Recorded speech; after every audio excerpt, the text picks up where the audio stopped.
देश के सामने 70 साल से एक और बड़ा चैलेंज था, जिसे कुछ दिन पहले भारत ने फेयरवेल दे दिया है। ये विषय है आर्टिकल 370 का।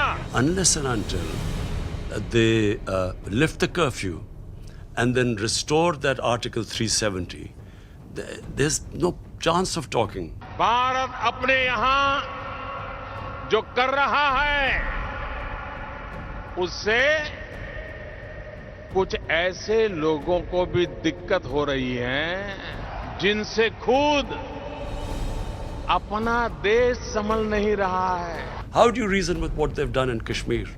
I mean, would you expect a civilized society to do what they've done? I'm locked in. ये वो लोग हैं जो अशांति चाहते हैं, आतंक को पालते पोसते हैं। What is worse than this sort of state terrorism that is going on?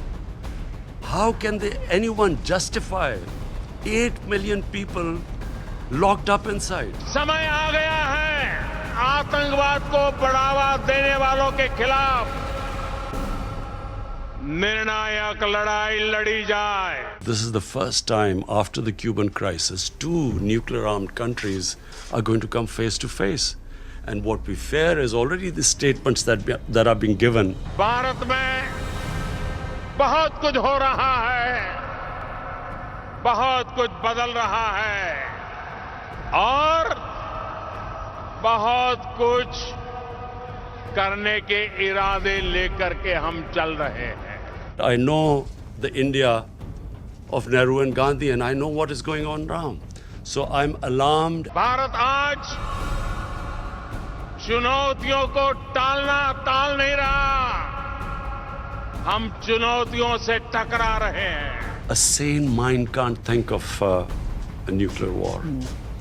No sane mind can think of it. इस लड़ाई में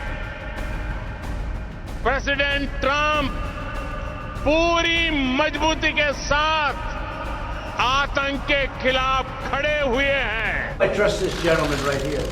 And I do trust Pakistan. I trust this gentleman right here. And I do trust Pakistan.